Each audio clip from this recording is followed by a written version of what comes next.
Breaking news చూస్తున్నాం. West బెంగాల్లో ప్రభుత్వ ఏర్పాటుకి బీజేపీ అన్ని రకాల సన్నాహాలు చేస్తోంది. మే 9న కొత్త ప్రభుత్వం కొలువుదీరబోతోంది. అయితే ఢిల్లీలో పశ్చిమ బెంగాల్ బీజేపీ నేతలతో మోదీ, అమిత్ షా కీలక భేటీ నిర్వహించారు. సీఎం అభ్యర్థి పైన కీలక చర్చ జరుగుతోంది. అయితే సీఎం రేస్ లో ఉన్నారు సువేందు అధికారి, దిలీప్ ఘోష్, అగ్నిమిత్ర పాల్. ఇక రూపా గంగూలీ, సుకాంత మజుందార్, సమీక్ భట్టాచార్య వీళ్ళందరూ కూడా సీఎం రేసులో ఉన్నారు. సువేందు పైన ఎక్కువగా బీజేపీ అధిష్టానం మొగ్గు చూపుతోంది. అయితే సీఎం ఎన్నికలో కొత్త నేతకు అవకాశం ఇస్తారంటూ వార్తలు వినిపిస్తున్నాయి. ఒడిశా, ఢిల్లీ సీఎం ఎన్నికలాగే కొత్త వ్యక్తులని సీఎం పదవికి ఇచ్చే అవకాశం ఉంది. అయితే బెంగాల్లో 206 స్థానాల్లో గెలిచింది బీజేపీ.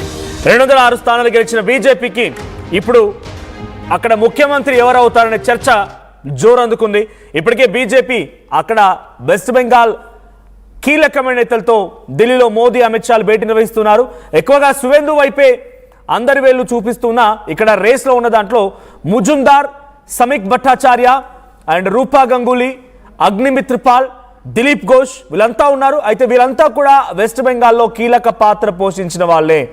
మరి అక్కడ ఎవరి వైపు మొగ్గు చూపుతారో చూడాలి. అయితే సువేందు అధికారి విషయంలో గతంలో తృణమూల్ కాంగ్రెస్ పార్టీలో ఆయన సైతం పనిచేశారు. వెస్ట్ బెంగాల్ మమతా బెనర్జీ పార్టీలో పనిచేశారు.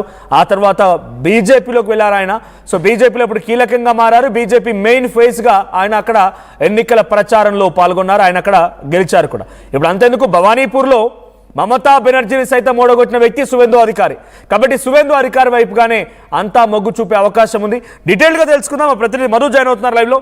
మధు, సో ఇక్కడ బీజేపీ ముఖ్యమంత్రి అభ్యర్థి ఎవరు? వెస్ట్ బెంగాల్లో రిజల్ట్స్ వచ్చిన తర్వాత చాలా మంది రేసులోకి వస్తున్నారు. సువేందు అధికారి, భట్టాచార్య, రూపా గంగూలీ, అగ్నిమిత్ర పాల్ అండ్ మజుందార్ వీళ్ళందరూ రేసులో ఉన్నారు. ఎవరి వైపుగా మొగ్గు చూపే అవకాశం ఉంది? ఢిల్లీలో మాదిరిగా కొత్త వ్యక్తికి మహిళలకు అవకాశం ఇచ్చే పరిస్థితి ఉందా? అంటే మమతా బెనర్జీ ఒక మహిళగా ఉన్నారు కాబట్టి 33% రిజర్వేషన్ అంటూ బీజేపీ యూనియన్ గవర్నమెంట్ తీసుకురాబోతోంది. కాబట్టి ఇవన్నిటి ఏదైనా పొలిటికల్ రేసుల్లో సువేందును పక్కన పెట్టి మహిళా అభ్యర్థికి ఇక్కడ పట్టం కట్టే అవకాశం ఏదైనా కనబడుతోందా? అంటే పొలిటికల్ గేమ్ మారొచ్చు అంటారా? బీజేపీ చేసినటువంటి కొన్ని ఎక్స్పెరిమెంట్స్ ఎగ్జాంపుల్ గా నిలిచాయి కాబట్టి అట్లా అవకాశం ఉందనేటువంటి చర్చ జరుగుతున్నమాట వాస్తవమే. కానీ ప్రస్తుతానికి మాత్రం 2021లో సువేందు అధికారి నందిగ్రామ్ లో మమతా బెనర్జీని ఓడించారు. తర్వాత జరిగినటువంటి ఈ 2026కు సంబంధించినటువంటి ఎన్నికల్లో కూడా ఇప్పుడు ఆయన నందిగ్రామ్ లో పోటీ చేశారు. At the same time Bhawanipur లో కూడా పోటీ చేశారు. 15,000 చేంజ్ చిల్లర ఓట్లతో మళ్ళీ మమతా బెనర్జీని ఓటమి చెందినటువంటి చరిత్ర సువేందు అధికారి ఉంది. సువేందు అధికారి తృణమూల్ కాంగ్రెస్ నుంచి వచ్చారు బీజేపీలోకి. కానీ బీజేపీతో స్టికాన్ అయ్యారు. బీజేపీతో ట్రావెల్ కొనసాగిస్తున్నటువంటి పరిస్థితి కొనసాగుతోంది. మే 9న కొత్త ప్రభుత్వం ఏర్పాటు చేయనున్నట్టుగా ఇప్పటికి కాస్త సంకేతాలు అందాయి. చాలా క్లారిటీ వచ్చినటువంటి పరిస్థితి. సువేందు అధికారి ఈ రోజు మార్నింగ్ ఢిల్లీలో అమిత్ షా, మోదీ, తర్వాత పార్టీ అధ్యక్షుడు నితిన్ నబీన్ తో భేటీ అయ్యారు. ఈ అంశంలో ఒక క్లారిటీ రానుంది. ఒకవేళ నందిగ్రామ్ లో మాత్రమే గెలిచి ఇక్కడ భవానీపూర్ లో కనుక సువేందు అధికారి ఈసారి మమతా బెనర్జీ చేతిలో ఓడిపోయి ఉంటే మాత్రం నిజంగా కొత్త వ్యక్తి పేరు తెరపైకి వచ్చే అవకాశం ఉంది. దాంట్లో భాగంగానే ఈ పేర్లు దిలీప్ ఘోష్, అగ్నిమిత్ర పాల్ వీళ్ళిద్దరూ పెద్ద ఎత్తున గ్రౌండ్ లో మొదటి నుంచి బీజేపీతో స్టికాన్ అయ్యి బీజేపీ భావజాలంతో ముందుకు పోతున్నటువంటి వాళ్ళలో వీళ్ళు. తర్వాత రూపా గంగూలీ, సుకాంత మజుందార్ వీళ్ళ పేరు నవీన్ భట్టాచార్య ప్రస్తుతం పశ్చిమ బెంగాల్ బీజేపీ అధ్యక్షుడు. ఆయన పేరు పరిశీలనలో ఉన్నప్పటికీ సువేందు అధికారి మాత్రమే ఫ్రంట్ రో లో ఉన్నారు. ఫస్ట్ నెంబర్ ఫ్రంట్ రో లో ఉన్నటువంటి సిచ్యువేషన్. నిన్న భవానీపూర్ లో గెలుపు కంటే ముందు ఒక క్లారిటీ వచ్చే కంటే ముందు అమిత్ షా 3 సార్లు సువేందు అధికారితో ఫోన్ లో మాట్లాడారు. క్లారిటీ తీసుకున్నారు. సిచ్యువేషన్ ఏంటి, ఇంతవరకు కౌంట్ అయింది, ఇంకా ఎన్ని రౌండ్స్ మిగిలి ఉన్నాయి, ఎట్లాంటి పరిస్థితి రానుంది అనేటువంటిది క్లారిటీ తీసుకున్నారు. వన్స్ ఆయన లోపలికి వెళ్ళిపోయిన తర్వాత, కౌంటింగ్ కేంద్రాలకు వెళ్ళిపోయిన తర్వాత పరిస్థితి చక్కగా మొత్తం పూర్తి స్థాయిలో అదుపులోకి వచ్చి అంటే పూర్తిగా బీజేపీ వైపు మెజారిటీ వచ్చిన తర్వాత బయటకు వచ్చిన తర్వాత మళ్ళీ అమిత్ షాతో 3వసారి మాట్లాడారు. క్లారిటీ వచ్చింది. ఒక అమిత్ షాతో మాత్రమే సువేందు అధికారి మాట్లాడారు. ఇక్కడ ఒక రకంగా చెప్పాలంటే మనోజ్, సువేందు అధికారి మమతా బెనర్జీ వెంటపడి ఆయన ఓటమి చెందించేలా చేశారు పూర్తి స్థాయిలో. తృణమూల్ కాంగ్రెస్ స్ట్రాటజీ సువేందు అధికారికి తెలుసు.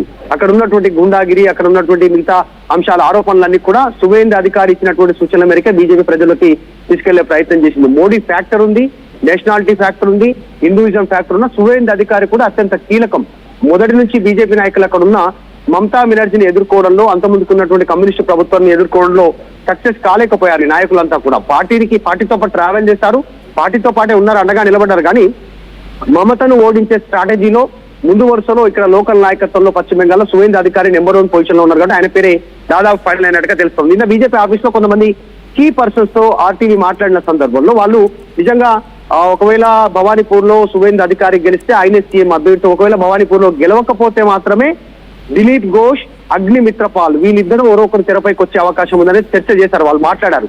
కానీ ఫైనల్ అధిష్టానం నిర్ణయం తీసుకుంటుందని చెప్పారు. ఇప్పటికీ కూడా బీజేపీ కొన్ని మార్పులు చేర్పులు చేసే అవకాశం ఉండొచ్చు ఫ్యూచర్ లో. ఎందుకంటే మొదట పూర్తి స్థాయి బీజేపీ బ్యాక్గ్రౌండ్ ఉన్న వారికి బీజేపీ అధికార పీఠాన్ని అప్పచెప్పడానికి, సీఎం కుర్చీ ఇవ్వడానికి ఇష్టపడుతుంది. అట్లా కాకుండా కూడా కొన్ని సందర్భాలు జరిగాయి, మనం చూసాం. కొన్ని సంబంధించినటువంటి అప్పుడు అస్సాం హిమంత బిశ్వ శర్మ 3వసారి సీఎం అయినప్పటికీ ఆయన కాంగ్రెస్ నుంచి వచ్చినటువంటి వ్యక్తి అక్కడ సీట్ అవకాశం కల్పించినటువంటి పరిస్థితి. అట్లా కొన్ని ఇన్సిడెంట్స్ ఉన్నాయి, వాటిని దృష్టిలో పెట్టుకొని లేదు పశ్చిమ బెంగాల్ లో మనకు కొత్త ప్రయోగం మమతా లాంటి లీడర్ ను తయారు చేయాలి అనుకుంటే కనుక రూపా గంగూలీ పేరు తెరపైకి తీసుకునే అవకాశం ఉండొచ్చు జరుగుతున్న పరిణామాల్లో. కానీ ప్రస్తుతం మాత్రం ఫ్రంట్ రోలో ఫస్ట్ ప్లేస్ లో సువేంద్ర అధికారే ఉన్నారు. సువేంద్ర అధికారి నిన్న బీజేపీ మెజార్టీ మార్కు దాటిన తర్వాత ఒక స్టేట్మెంట్ చేశారు. ఆల్రెడీ నేను పవర్ లోనే ఉన్నాను, నాకు మళ్ళీ పవర్ సపరేట్ గా అవసరం లేదు, ఇంకేదో ఆశించి చేయట్లేదు, ఇట్లా ఉండడం కూడా నేను పవర్ఫుల్ గా ఉండడం అనేటువంటి స్టేట్మెంట్ చేశారు. మరి ఆ స్టేట్మెంట్ ఉద్దేశం ఏంటి అనేటువంటిది కూడా చర్చ జరుగుతుంది పశ్చిమ బెంగాల్ ప్రస్తుతం. సో మొత్తానికైతే ప్రస్తుతం ఫ్రంట్ రోలో సీఎం సంబంధించినటువంటి రేస్ లో సువేంద్ర అధికారి మొదటి వరుసలో ఉన్నారు. మనోజ్ రైట్. సో సువేందు అధికారి కాకుండా అంటే ఇక్కడ ఒక క్వశ్చన్ ఏంటంటే డిలిమిటేషన్ అని చెప్పి బీజేపీ యూనియన్ గవర్నమెంట్ ప్రయత్నం చేస్తోంది, తర్వాత మహిళా రిజర్వేషన్ కోసం ప్రయత్నం చేస్తోంది. మొన్న ఈ 2 బిల్లు కూడా పార్లమెంట్లో వీగిపోయాయి మనకు తెలిసిందే. అయితే ఇక్కడ ఏదైనా మహిళలకు సంబంధించి కూడా మద్దతు కూడగట్టే ప్రయత్నమో లేకుంటే మహిళలకు మేము పాజిటివ్గా ఉన్నామనో కొత్త పేరుగా వినబడుతోంది రూపా గంగూలీ అనే రకంగా చర్చ జరుగుతోంది అటు బీజేపీ అంతర్గతం కానీ సోషల్ మీడియా ప్లాట్ఫామ్స్లో కానీ ట్విట్టర్లో కానీ. సో రూపా గంగూలీ ఎవరు? రూపా గంగూలీ రేసులోకి వచ్చే అవకాశం ఉందా? సువేందులు కాదని ఏదైనా పొలిటికల్